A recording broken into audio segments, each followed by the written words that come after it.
جیسا کہ ہم پہلے ذکر کر چکے ہیں کہ جدید سائنسی علوم جن کائناتی سچائیوں پر سے پردہ اٹھا رہے ہیں اور قدم قدم پر انکشافات کی نئی نئی دنیاؤں کے ظہور کی تصدیق کر رہے ہیں، اس سے اسلام اور پیغمبر اسلام صلی اللہ علیہ وآلہ وسلم کی آفاقی تعلیمات کی سائنسی توجیہ خود بخود ہوتی جا رہی ہے، اور آج کا سائنسدان سائنسی تحقیقات کے حوالے سے قرآن کو الہامی کتاب اور حضور رحمت عالم صلی اللہ علیہ وآلہ وسلم کو خدا کے فرستادہ پیغمبر آخر صلی اللہ علیہ وآلہ وسلم تسلیم کرنے پر مجبور ہے۔ اپنے تمام تر تعصبات کے باوجود انہیں اعتراف حقیقت کرتے ہی بنی ہے کہ اس کے سوا ان کے پاس کوئی چارہ نہیں۔ عہد رسالت مآب صلی اللہ علیہ وآلہ وسلم میں شاید اس کی ضرورت بھی نہ تھی، مگر آج 14 صدیاں گزر جانے کے بعد معجزات نبوی پر سائنسی حوالوں سے غور و فکر کیا جا رہا ہے۔ صحابہ کرام رضی اللہ تعالی عنہم مثالی ایمان کے مالک تھے، خلاف عادت واقعات دیکھ کر نہ وہ کسی فکری تذبذب کا شکار ہوتے، یقین کی راہوں پر ان کے قصر ایمان کی دیواروں میں شگاف پڑتے، اور نہ وہ مشروط کمٹمنٹ کے لیے حیلے بہانے تراشتے۔ ان کے پائے استقلال میں لغزش کا سوال ہی پیدا نہ ہوتا تھا، اس لیے کہ ان کے سینے یقین محکم کی دولت سے معمور تھے۔ شکوک و شبہات کی گرد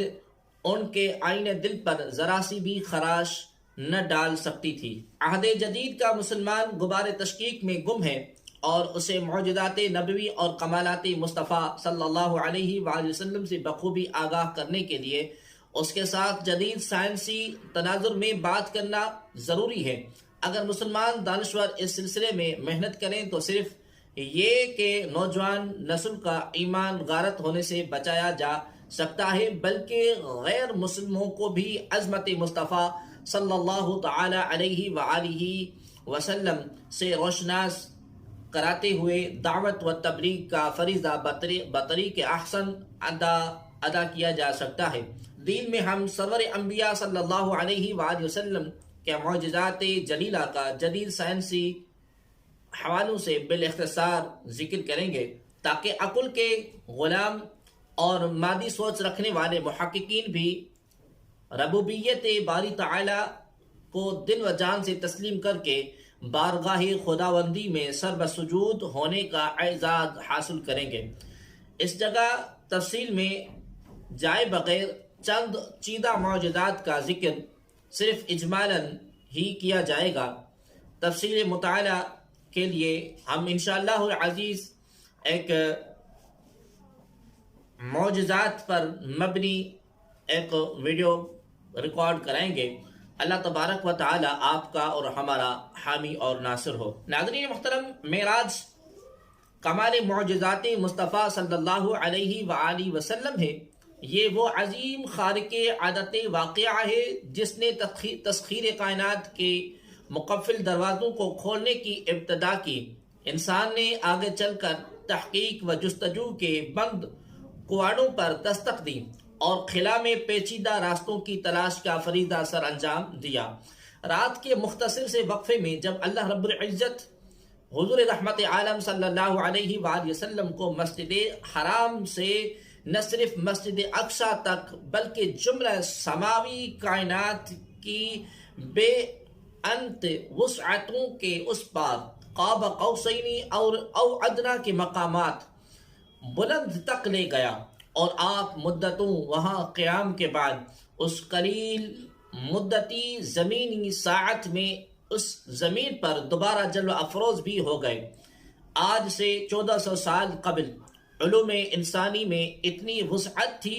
اور نہ اتنی گہرائی اور گہرائی کہ معجزات رسول صلی اللہ علیہ وسلم کا کوئی ادنا جزو ہی ان کے فہم و ادراک میں آ جاتا، حتیٰ کہ اس وقت بھی بہت سے علوم جدیدہ کے مبادیات تک کا بھی دور دور تک کہیں نام و نشان نہ تھا۔ آج عقل انسانی اپنی ارتقاء، اپنی تحقیق و جستجو کے بل بوتے پر جن کائناتی صداقتوں اور سچائیوں کو تسلیم کر رہی ہے، ہزاروں سال قبل ان کی تصدیق و توثیق وحی الہی کے بغیر ممکن نہ تھی۔ تاریخ شاہد عادل ہے کہ جمی مسلمانان عالم ایمان بالغیب اور قدرت الہیہ کے ظہور پر ایمان رکھنے کی وجہ سے بغیر دلیل معجزات مصطفیٰ صلی اللہ علیہ وسلم کے ہمیشہ قائل رہے۔ عہد حضور صلی اللہ علیہ وآلہ وسلم، عہد صحابہ اور بعد میں آنے والے ان مسلمانوں کا ایمان قابل رشک اور قابل داد تھا کہ ظہور قدرت الہی کے ناقابل فہم و ادراک ہونے کے باوجود ان کا ایمان کبھی متزلزل نہیں ہوا، ان کے آئین دل پر کبھی بھی شبہات کی گرد اور وسوسوں کی دھول نہیں پڑی، ان کے آئین شعور میں بھی کبھی کبھی کوئی بال نہیں آیا۔ آج سے 1400 سال قبل عقلی بنیادوں پر دوران معراج آن کی آن میں ساتوں آسمان کی حدود سے گزر کر لامکاں تک جا پہنچنا اور اسی لمحے میں اس خربوں نوری سال کی مسافت کو طے کر کے واپس سرزمین مکہ پر تشریف لے آنا، تو کجا زمین کی بالائی فضا میں پرواز کا تصور بھی ناقابل یقین محسوس ہوتا ہے۔ اور دوسری طرف آج کا انسان اللہ رب العزت کی عطا کردہ تخلیقی صلاحیتوں کے بدولت عالم اسباب کے اندر رہتے ہوئے اپنی کسی اتباع معجزہ معراج میں کائنات کو مسخر کرنے کا عزم لے کر نکلا ہے۔ اگرچہ آج کا انسان صبح شام فضائے بسیط میں محو پرواز ہے، لیکن اگر واقعہ معراج کو اپنی تمام تر جزئیات کے ساتھ حیطۂ شعور میں لایا جائے تو خلائی سفر کے مخصوص لوازمات کے بغیر قرۂ فضا سے باہر ایتھر میں کروڑوں نوری سال کا سفر طے کرنے کا تصور آج بھی ناممکن دکھائی دیتا ہے۔ ناظرین محترم، یہ قرۂ عظیم گیسوں پر مشتمل ایسے شفاف غلاف میں لپٹا ہوا ہے جو زمین پر زندگی کو ممکن بھی بناتا ہے اور شہاب ثاقب کی بارش میں اس پر پرورش پانے والی زندگی کو تحفظ کی ردا بھی فراہم کرتا ہے۔ آج کے اس خلائی تحقیقات کے دور میں جب انسان خلا کے سفر پر روانہ ہوتا ہے تو سب سے پہلے مرحلے میں اسے سینکڑوں کلومیٹر کی گہرائی پر مشتمل زندگی بخش ہواؤں کے اس سمندر کو عبور کرنا ہوتا ہے۔ ہوائی سفر میں زیادہ بلندی پر آکسیجن کی کمی کی صورت میں گیس ماسک استعمال کیا جاتا ہے۔ جہاز کے اندر مصنوعی طور پر ہوا کا دباؤ یعنی ایئر پریشر بھی بنایا جاتا ہے، اور اگر کسی تکنیکی خرابی کی وجہ سے ایئر ٹائٹ جہاز میں سوراخ ہو جائے تو جہاز کے اندر کا مصنوعی دباؤ تیزی سے گر جاتا ہے، جس سے مسافروں کے اجسام سخت اضمحلال کا شکار ہو جاتے ہیں۔ بعض صورتوں میں مسافروں کے منہ، ناک اور کانوں سے خون بھی بہنا شروع ہو جاتا ہے۔ اگر فوری طور پر دوبارہ مصنوعی دباؤ بنانا ممکن نہ ہو تو پائلٹ تیزی سے جہاز کی بلندی گراتے ہوئے اسے اس مصنوعی سطح تک لے آتے ہیں جہاں ہوا کا مناسب دباؤ موجود ہوتا ہے، اور مسافر مزید پریشانی اور جانی نقصان سے بچ جاتے ہیں۔ ناظرین محترم، خلائی سفر پر روانگی کے دوران قرۂ ہوائی سے باہر نکلنے کے لیے کم از کم 40,000 کلومیٹر فی گھنٹے کی رفتار درکار ہوتی ہے۔ چنانچہ خلاء کو آکسیجن اور مصنوعی دباؤ کے ساتھ ساتھ ایک مخصوصی لباس بھی درکار ہوتا ہے جو انہیں درجہ حرارت کی شدت کے علاوہ برقی مقناطیس لہروں سے بھی محفوظ رکھتا ہے، جو ایک انسان کو خلائی سفر کے دوران آکسیجن کی فراہمی، مناسب حرارت، کمیونیکیشن اور خلا میں قیام کے لیے دیگر ضروری سہولیات فراہم کرتا ہے۔ کے علاوہ MMU کی بدولت انسان اس قابل بھی ہو چکا ہے کہ خلائی شٹل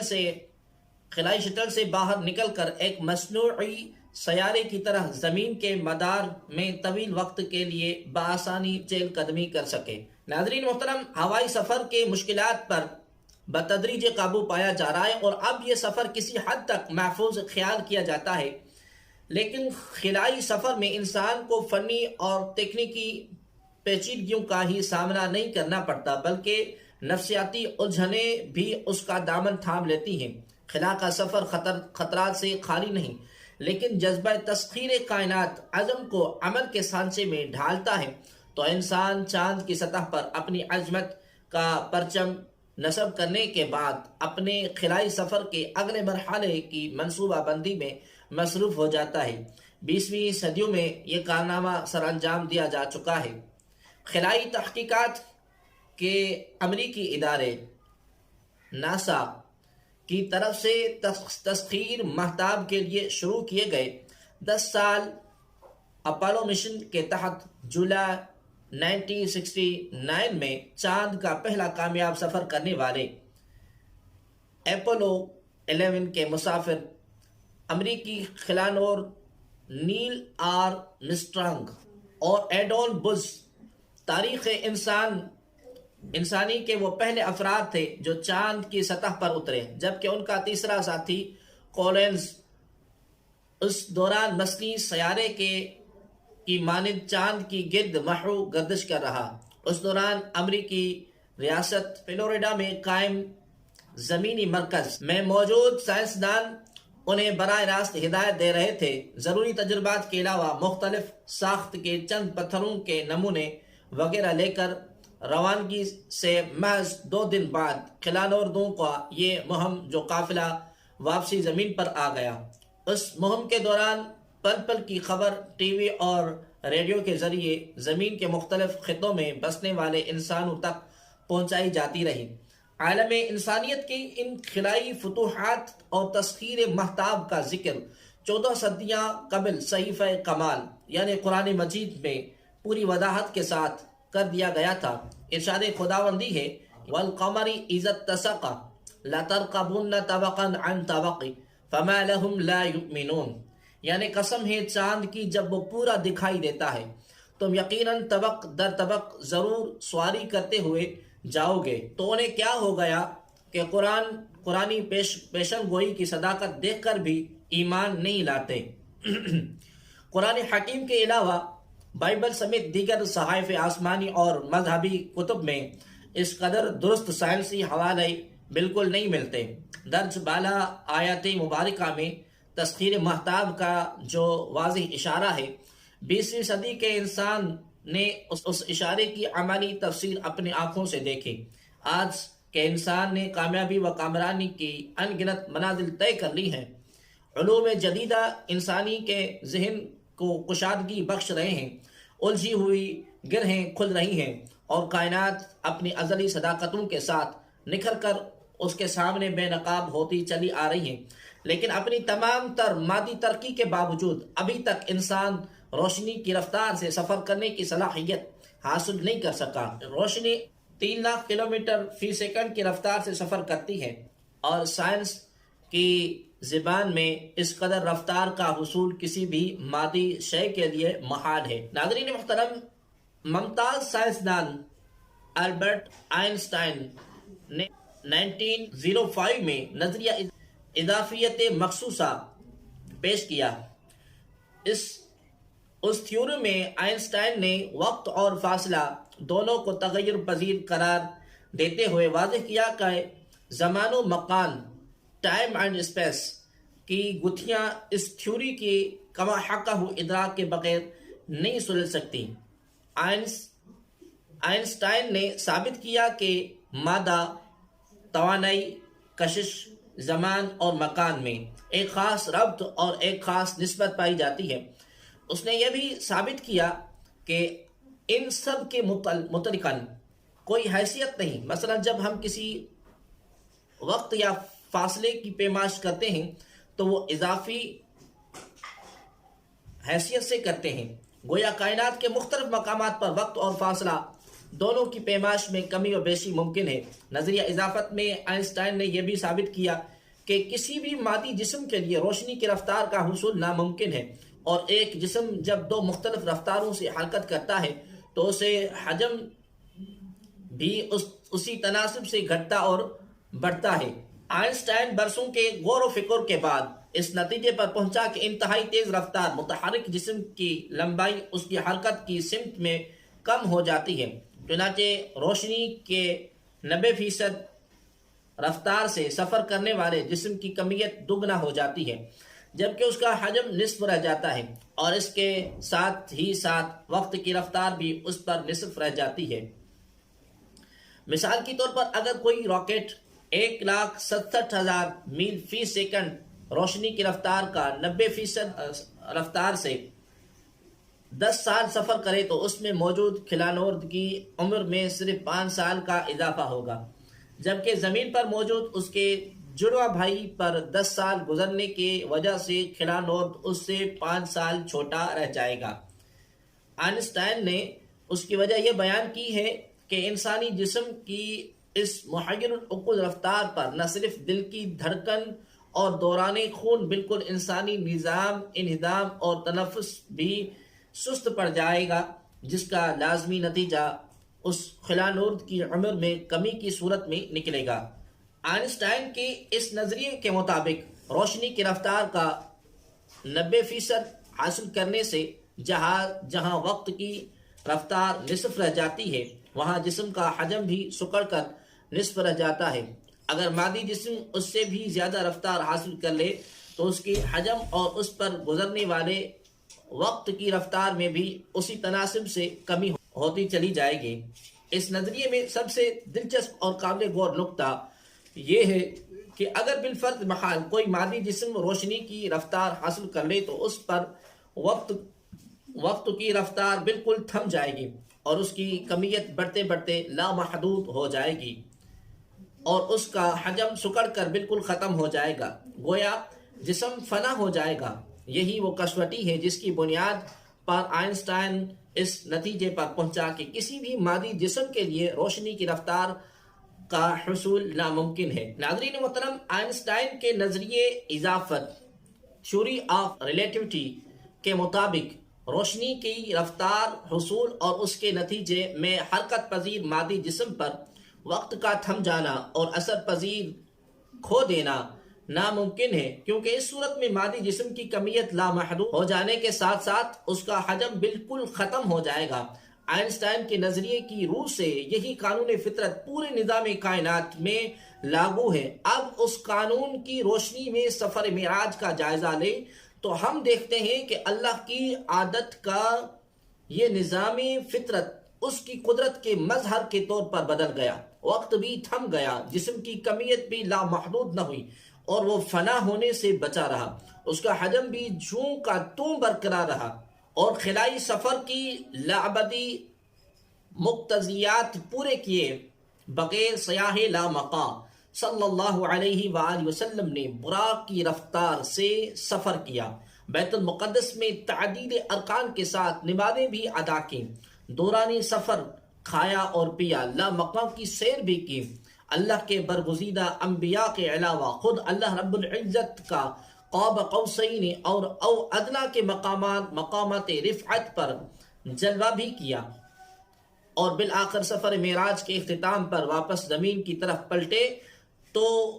تھما ہوا وقت آپ صلی اللہ علیہ وسلم کی واپسی کا منتظر تھا۔ وضو کا پانی بہہ رہا تھا، بستر ہنوز گرم تھا اور دروازے کی کنڈی ہل رہی تھی۔ اگرچہ معجزہ کسی مادی توجیہ کا محتاج نہیں، لیکن اس حقیقت کا ادراک ہمیں ضرور ہونا چاہیے کہ سائنس سفر ارتقاء کے ہر قدم پر معجزات حضور رحمت عالم صلی اللہ علیہ وسلم کی اتباع میں تسخیر کائنات کرتے ہوئے اسلام کے الہامی مذہب ہونے کے بالواسطہ اعتراف کا اعزاز حاصل کر رہی ہے۔ نظریہ اضافت میں روشنی کی عام رفتار کا حصول بھی ناممکن بنا کر پیش کیا گیا، جبکہ حضور سرور کائنات صلی اللہ علیہ وسلم براق پر سوار ہو کر ہزارہا روشنیوں کی رفتار سے سفر معراج پر تشریف لے گئے۔ براق برق کی جمع ہے جس کی معنی روشنی کی ہے۔ آج کا انسان اپنی تمام تر مادی ترقی کے باوجود روشنی کی رفتار کا یہ احساس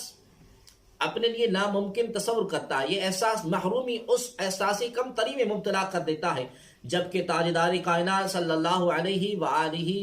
وسلم روشنی سے بھی کئی گنا تیز رفتار براق پر سوار ہو کر سفر معراج پر روانہ ہوئے۔ براق کا واقعہ علم انسانی کے لیے اشارہ ہے کہ اس کائناتی رنگ و بو میں موجود عناصر ہی کے باہم کسی انوکھی ترکیب سے اس بات کا کبھی امکان ہے کہ انسان روشنی کے رفتار کو پالے۔ اگر ایسا نہ ہوا تو لاکھوں کروڑوں نوری سال کی مسافتوں میں بکھری ہوئی اس کائنات کی تسخیر کا خواب ادھورا رہ جائے گا۔ اقبال رحمۃ اللہ تعالی نے کہا تھا کہ خبر ملی ہے یہ معراج مصطفیٰ سے مجھے کہ عالم بشریت کی ضد میں ہے گردوں۔ ناظرین محترم، اب جدید سائنس بھی اپنی تحقیقات کو بنیاد بنا کر اس کائناتی سچائی تک رسائی حاصل کر چکی ہے کہ رفتار میں کمی و بیشی کے مطابق کسی جسم پر وقت کا پھیلنا اور سکڑ جانا اور جسم کے حجم اور فاصلوں کا سکڑنا اور پھیلنا قوانین فطرت اور منشائے خداوندی کے عین موافق ہے۔ رب کائنات نے اپنی آخری آسمانی کتاب قرآن مجید فرقان حمید میں طنز مانی اور طے مکانی کے بعض صورتوں کا ذکر فرما کر بنی نوع انسان پر یہ واضح کر دیا کہ انسان تو 20ویں صدی میں اپنی عقل کے بلبوتے پر وقت اور جگہ ٹائم اینڈ اسپیس کے اضافی ریلیٹو تصورات کو اپنے حد ادراک میں لانے میں کامیاب ہوگا، لیکن ہم 7ویں صدی عیسوی کے اوائل ہی میں اپنی وحی کے ذریعے اپنے محبوب صلی اللہ علیہ وسلم پر ان کائناتی سچائیوں کو منکشف کر رہے ہیں۔ لاکھوں کروڑوں کلومیٹرز کی وسعتوں میں بکھری مسافتوں کے ایک جنبش قدم میں سمٹ آنے کو اصطلاحاً طے مکانی کہتے ہیں۔ صدیوں پر محیط وقت کے چند لمحوں میں سمٹ آنے کو اصطلاحاً طے زمانی کہتے ہیں۔ خدائے قدیر و خبیر اپنی برگزیدہ انبیاء کرام اور اولیاء اعظام میں سے کسی کو معجزہ و کرامت کے طور پر طے زمانی اور کسی کو طے مکانی کے کمالات عطا کرتا ہے، لیکن حضور رحمت عالم صلی اللہ علیہ وسلم کا سفر معراج معجزات طے زمانی اور طے مکانی دونوں کی جامعیت کا مظہر ہے۔ سفر کا ایک رخ اگر طے زمانی کا آئینہ دار ہے تو اس کا دوسرا رخ طے مکانی پر محیط نظر آتا ہے۔ معراج النبی صلی اللہ تعالی علیہ وآلہ وسلم کے دوران میں ان معجزات کا صدور نص قرآن و حدیث سے ثابت ہے، جن کی صحت میں کسی صاحب ایمان کے لیے انحراف کی گنجائش نہیں ہے۔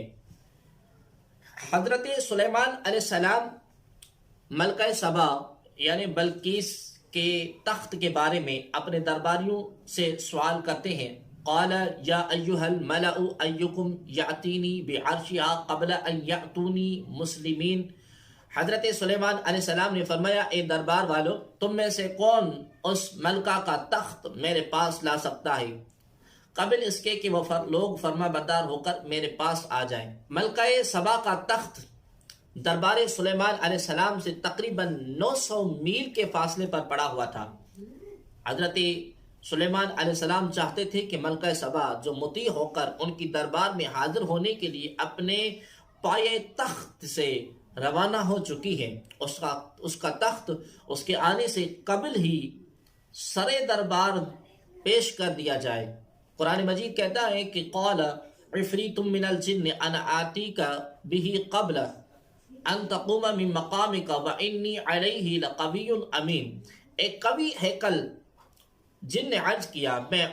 اسے آپ کے پاس لا سکتا ہوں قبل اس کے کہ آپ اپنے مقام سے اٹھیں، اور بے شک میں اس کے لانے پر طاقتور اور ایماندار ہوں۔ قرآن مجید کی اس آیت کریمہ سے یہ بات ظاہر ہوتی کہ سیدنا سلیمان علیہ السلام کے دربار کے ایک جن کو قاعدہ طے مکانی کے تحت یہ قدرت حاصل تھی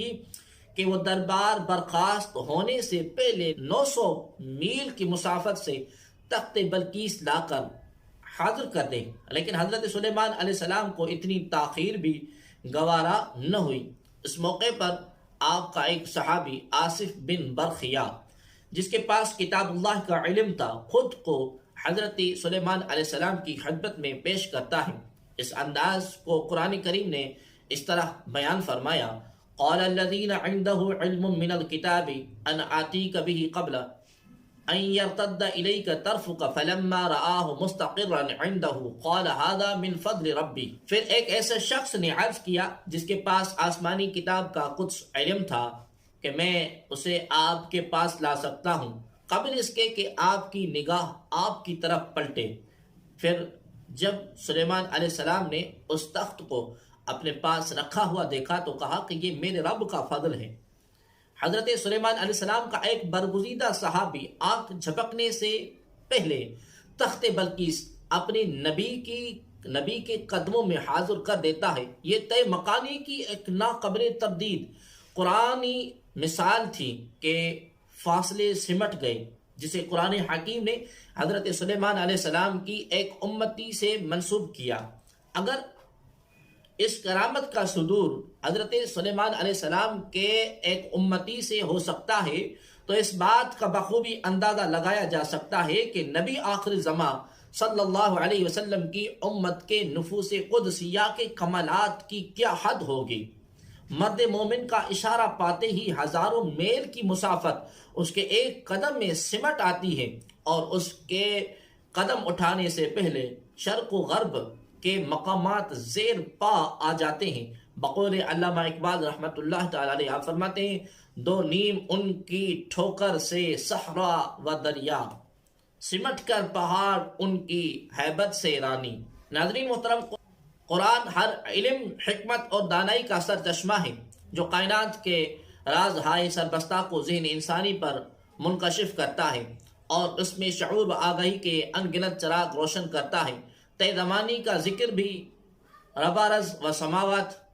کے آخری الہامی کتاب میں پوری وضاحت کے ساتھ موجود ہے. اصحاب کہف اور حضرت عزیر علیہ السلام کے واقعات طے زمانی کی خوبصورت مثالیں ہیں. ان دونوں واقعات میں خلق عادت اور محیر عقول میں قدر مشترک یہ ہے کہ یہ دونوں واقعات اس قرۂ عرضی پر وقوع پذیر ہوئے اور طے زمانی کے حصول کے لیے سماوی کائنات میں روشنی کی رفتار سے سفر نہیں کیا گیا. مگر پھر بھی ظہور قدرت الہیہ کا نظارہ کیا عجیب ہے کہ وقت تھم گیا اور مادی اجسام بھی محفوظ رہے اور صدیوں پر محیط عرصہ بھی بیت گیا. قرآن حکیم طے زمانی کی مثال اصحاب کہف کے حوالے سے یوں بیان کرتا ہے کہ 309 سال تک وہ ایک غار میں لیٹے رہے اور جب سو کر اٹھے تو انہیں یوں گمان ہوا گویا وہ محض ایک دن یا دن کا کچھ حصہ سوئے رہے. قرآن مجید اس محیر العقول واقعہ کو ان الفاظ میں بیان کرتا ہے قال قائل منهم کم لبثتم قالوا لبثنا یوما او بعض یوم. ان میں سے ایک کہنے والے نے کہا کہ تم یہاں کتنا عرصہ ٹھہرے ہو؟ انہوں نے کہا کہ ہم یہاں ایک دن یا اس کا بھی کچھ حصہ ٹھہرے ہیں. 309 سال گزر جانے کے باوجود انہیں یوں محسوس ہوا کہ ایک دن بھی نہیں گزرنے پایا اور ان کے اجسام پہلے کی طرح تر و تازہ اور توانا رہے. طے زمانی کی یہ کتنی حیرت انگیز مثال ہے کہ مدت مدید تک اصحاب کہف اور ان کا کتا غار میں مقیم رہا اور مرور ایام سے انہیں کوئی گزند نہ پہنچا. قرآن مجید کے اس مقام کے سیاق و سباق کا عمیق مطالعہ کیا جائے تو اصحاب کہف کے حوالے سے یہ بات سامنے آتی ہے کہ وہ اپنے غار میں 309 سال تک آرام فرما رہے، کھانے پینے سے بالکل بے نیاز. قبر کی سی حالت میں 309 سال تک ان کے جسموں کو گردش لیل و نہار سے پیدا ہونے والے اثرات سے قلیتاً محفوظ رکھا گیا. سورج رحمت خداوندی کے خصوصی مظہر کے طور پر ان کی خاطر اپنا راستہ بدلتا رہا تاکہ ان کے جسم موسمی تغیرات سے محفوظ و مامون اور صحیح سالم رہے. 309 قمری سال 300 شمسی سالوں کے بھی ہوتے ہیں. اس کا مطلب یہ ہوا کہ قرۂ عرضی کے 300 سالوں کے شمسی موسم ان پر گزر گئے اور وہ بیدار ہونے پر صدیوں پر محیط اس مدت کو محض ایک آدھا دن خیال کرتے رہے. یہ اللہ تبارک و تعالیٰ کی خاص نشانی اور قدرت الہیہ کا ظہور تھا جس سے عادت الہیہ کے پیمانے سمٹ گئے. قرآن مجید فرماتا ہے وَتَرَى الشَّمْسَ إِذَا طَلَعَتْ تَدَاوَرُ عَنْ كَهْفِهِمْ ذَاتَ الْيَمِينِ وَإِذَا غَرَبَتْ تَقْرِضُهُمْ ذَاتَ الشِّمَالِ وَهُمْ فِي فَجْوَةٍ مِّنْهُ۔ اور آپ دیکھتے ہیں کہ جب سورج طلوع ہوتا ہے تو ان کے غار سے دائیں جانب ہٹ جاتا ہے، اور جب غروب ہونے لگتا ہے تو ان سے بائیں جانب کترا جاتا ہے، اور وہ اس کشادہ میدان میں لیٹے ہیں۔ اللہ کی وہ خاص نشانی جس کا ظہور اس نے اصحاب کہف کی کرامت کے طور پر کیا، یہ ہے کہ اس نے اپنے مقربین کو ظالم بادشاہ کے شر سے محفوظ رکھنے کے لیے 309 قمری سال تک سورج کے طلوع و غروب کے اصول تک بدل دیے، اور ذالک تقدیر العزیز العلیم کی روح سے ایک معین نظام فلکیات کو سورج کی گرد زمین کے 300 مکمل گردشوں تک کی طویل عرصے کے لیے تبدیل کر دیا، اور فطری ضابطوں کو بدل کر رکھ دیا۔ خدا رحمان و رحیم نے اپنی خصوصی رحمت سے اصحاب کہف کو چپکی دے کر پرخیف نیند سلا دیا، اور ان پر عجیب سرشاری کی کیفیت طاری کر دی، پھر انہیں ایک ایسے مشاہدہ حق میں مگن کر دیا کہ صدیاں ساعتوں میں تبدیل ہوتی محسوس ہوئیں، جیسا کہ قیامت کا دن بھی طے زمانی ہے کہ ایک صورت میں برپا ہوگا جس میں 50,000 سال کا دن اللہ کے نیک بندوں پر عصر کی 4 رکعتوں کی ادائیگی جتنے وقت میں گزر جائے گا، جبکہ دیگر لوگوں پر وہ طویل دن ناقابل بیان قرب و اذیت کا حامل ہوگا۔ مشاہدہ حق کے استغراق میں وقت سمٹ جاتا ہے، اور صدیاں لمحوں میں تبدیل ہو جاتی ہیں۔ مہینے وصل کی گھڑیوں کی صورت اڑتے جاتے ہیں، مگر گھڑیاں جدائی کی گزرتی ہیں مہینوں میں۔ طے زمانی کی ایک اور مثال قرآن حکیم نے حضرت عزیر علیہ السلام کے قصے میں بیان کی ہے۔ انہوں نے حصول عقل یقین کے لیے اللہ تبارک و تعالیٰ سے طے زمانی کے بارے میں سوال کیا۔ ان کے سوال کے جواب میں اللہ تبارک و تعالیٰ نے بطور مشاہدہ ان پر 100 سال کے لیے موت طاری کر دی، اور پھر بعد ازاں قدرت خداوندی ہی سے وہ زندہ ہوئے۔ قرآن کہتا ہے فَأَمَاتَهُ اللَّهُ مِئَةَ عَامٍ ثُمَّ بَعَثَهُ قَالَ كَمْ لَبِثْتَ۔ سو اپنی قدرت کا مشاہدہ کرانے کے لیے اسے 100 برس تک مدہ رکھا، پھر اسے زندہ کیا۔ بعد ازاں پوچھا کہ تو یہاں مرنے کے بعد کتنی دیر ٹھہرا رہا؟ 1 صدی تک موت کی آغوش میں سوتے رہنے کے بعد جب حضرت عزیر علیہ السلام کو اللہ رب العزت کی طرف سے نئی زندگی عطا ہوئی تو ان سے یہ پوچھا گیا کہ کتنا عرصہ لیٹے رہے، تو انہوں نے جواب دیا لبثت یوما او بعض یوم قال بل لبثت 100 عام، میں 1 دن یا 1 دن کا بھی کچھ حصہ ٹھہرا ہوں۔ فرمایا نہیں، بلکہ تو 100 برس پڑا رہا ہے۔ حضرت عزیر علیہ السلام کو اصل صورتحال سے آگاہ کیا گیا کہ انہیں تو لیٹے ہوئے 100 سال کا عرصہ گزر چکا ہے، ان کے پاس کھانے کا جو سامان تھا وہ بھی جوں کا توں تر و تازہ رہا، اور اس میں کوئی عفونت پیدا نہ ہوئی۔ حضرت عزیر علیہ السلام کی توجہ اس طرف دلانے کے لیے ارشاد ہوا فَانظُرْ إِلَىٰ طَعَامِكَ وَشَرَابِكَ لَمْ يَتَسَنَّ، بس اب تو اپنے کھانے اور پینے کی چیزوں کو دیکھ، وہ متغیر یعنی باسی بھی نہیں ہوئی۔ قدرت خداوندی ہی کے ایک طرف تو حضرت عزیر علیہ السلام کے طعام اور مشروب میں عفونت اور سران تک پیدا نہ ہوئی، اور وہ جوں کے توں تر و تازہ رہی، جبکہ دوسری طرف اللہ کے پیغمبر کے گدھے کی ہڈیاں بھی گل سڑ کر پیوند خاک ہو گئیں۔ پھر اللہ تبارک و تعالیٰ کے حکم سے آپ کے سامنے اس گدھے کی ہڈیاں کٹھی ہوئیں، اور وہ زندہ سلامت کھڑا ہو گیا۔ جدید ترین سائنسی تحقیقات بھی طے زمانے کی تصدیق کر رہی ہیں، اور اس کوشش میں ہیں کہ کس لا علاج مریض پر مصنوعی موت طاری کر کے اسے طویل مدت تک سرد خانے میں محفوظ رکھا جائے، اور جب اس کے مرض کا علاج دریافت ہو جائے تو اس کے جسم میں دوبارہ سے زندگی کی لہر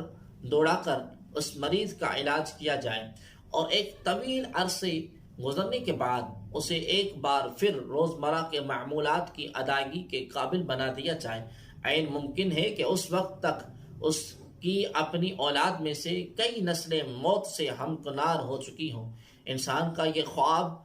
اب خواب نہیں رہے گا۔ جدید سائنس اپنی ارتقاء کے ساتھ ساتھ قرآن مجید میں درج سائنسی حقائق کو توسیع کرتی چلی جا رہی ہے۔ مغرب کے سائنسدان اپنے تمام تر تعصبات کے باوجود قرآن کو الہامی کتاب تسلیم کرنے پر مجبور ہیں۔ آج نہیں تو کل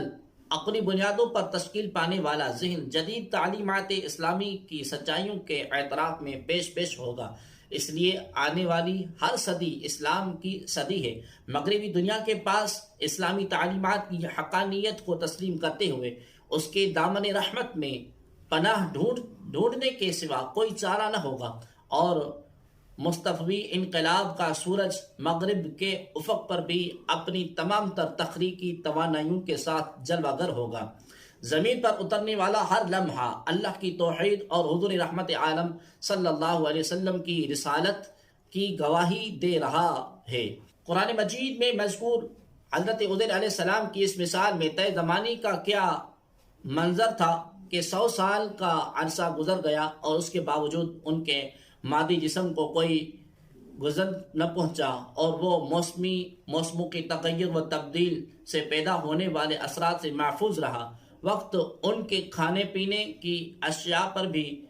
اس طرح سمٹ گیا کہ ان کی تر و تازگی میں بھی کوئی فرق نہ آیا، لیکن وہی ایک صدی اللہ کے نبی کے گدھے پر اس طرح گزری کہ اس کا نام و نشان تک مٹ گیا، حتیٰ کہ اس کی ہڈیاں تک بکھر گئیں۔ پھر اللہ تبارک و تعالیٰ نے حضرت عزیر علیہ السلام کو احیاء موتا کا نظارہ کرانے کے لیے ان کے گدھے پر تجلی کی تو 100 سالہ مردہ گدھے کی ہڈیاں اکٹھی ہوئیں، ان پر گوشت پوست چڑھ گیا، اور دیکھتے ہی دیکھتے وہ زندہ ہو کر کھڑا ہو گیا۔ قادر مطلق نے جسم چشم زدن میں حضرت عزیر علیہ السلام کو طے زمانی اور احیاء موتا کے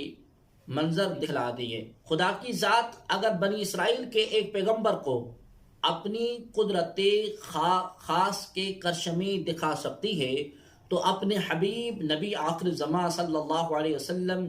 کی خاطر اس سے بڑھ کر معجزہ کیوں برپا نہیں کر سکتی؟ اس میں کوئی تعجب کی بات نہیں کہ شب معراج صاحب الاولاق فخر موجودات حضور رحمت عالم صلی اللہ علیہ وسلم کو زمان و مکان،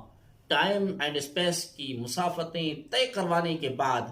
خدائے لم یزل نے اپنے قرب و وصال کی بے پایاں نعمتیں عطا فرما دیں۔ مقام قاب قوسین پر اپنی ہم کلامی اور بے حجاب دیدار کا شرف اس طرح ارزانی فرمایا کہ ایک طرف خدا اپنے حبیب صلی اللہ علیہ وسلم کا سمیع بصیر تھا، تو دوسری طرف حبیب صلی اللہ علیہ وسلم اپنے خدا کا سمیع بصیر تھا، اور دونوں کے درمیان کوئی پردہ حائل نہ تھا۔ بلغ العلا بکمالہ کشف الدجا بجمالہ حسنت جمیع خصالہ صلو علیہ وآلہ۔ شب معراج تاجدار کائنات رسول کون و مقام حضرت محمد صلی اللہ علیہ وآلہ وسلم کو کیا کیا مقامات عطا ہوئے، انہیں عظمت و رفعت کی کن بلندیوں سے ہمکنار کیا گیا، ارتقائی نسل انسانی کو تسخیر کائنات کے مقفل دروازوں پر دستک دینے کی کس طرح ترغیب دی گئی، اس شب کتنی مسافتیں طے ہوئیں اور کتنے زمانے بیت گئے، اس کا حال اللہ رب العزت اور اس کے حبیب صلی اللہ علیہ وسلم کے سوا کوئی نہیں جانتا اور نہ جان ہی سکتا ہے۔ ہم غلامان پیغمبر صلی اللہ علیہ وسلم تو بس اتنا جانتے ہیں کہ ہمارے حضور صلی اللہ علیہ وسلم کی خاطر پوری خدائی کی تنابیں کھینچ لی گئی، چرخ نیلوفری دم بخود تھا۔ یہ کون مہمان مکرم لا مقام کی سیر کو نکلا ہے؟ ستارے حیرت کی تصویر بنے رہ گزر مصطفیٰ صلی اللہ علیہ وسلم کی گرد کو اپنے ماتھے کا جھومر بنا رہے تھے۔ وقت کی نبضیں ایک جگہ تھمی کی تھمی رہ گئی، اور کائنات بے حس و حرکت اور ساکت اپنی روح رواں کے انتظار میں ایک نقطے پر ٹھہری رہی۔ حضور صلی اللہ علیہ وسلم کے زمانے نبوت میں عقل انسانی نے قرۂ عرضی پر محیط فضا کے غلاف کو عبور کرتے ہوئے چاند پر پہنچ کر معجزہ معراج مصطفیٰ صلی اللہ علیہ وسلم کے امکان کی نشاندہی تو کر دی، لیکن اس منزل تک پہنچنا معجزہ ہے، اور سیارے گانے فلکی تک پہنچنا اس منزل کی تائید اور سفر معراج کی توثیق ہے، فرمان مصطفیٰ صلی اللہ علیہ وسلم کی تصدیق ہے، اور یہ تائید توثیق فقط نشاندہی کی حد تک ہے، کیونکہ اگر عقل انسانی بھی منظر مصطفی صلی اللہ علیہ وسلم تک پہنچ جائے تو پھر نبوت کا معجزہ ہی باقی نہ رہا۔ اس لیے انسان سائنس اور ٹیکنالوجی کے میدان میں جتنی بھی ترقی کر لے، آسمان کی حدود کو پھلانگ کر اور لامکاں کی حدوں کو چھوڑ کر کبھی وہ لامکاں کی بلندیوں میں داخل نہیں ہو سکتا۔ سفر معراج کے نقوش پاک کو چومنا تو اس کا مقدر بن سکتا ہے، لیکن منظر مصطفیٰ صلی اللہ علیہ وآلہ وسلم تک رسائی روز قیامت تک اس کے لیے ممکن نہ ہو سکے گی۔ علامہ اقبال رحمۃ اللہ تعالی فرماتے ہیں، تو معنا والنجم نہ سمجھا تو عجب کیا، ہے تیرا مد و جزر ابھی چاند کا محتاج۔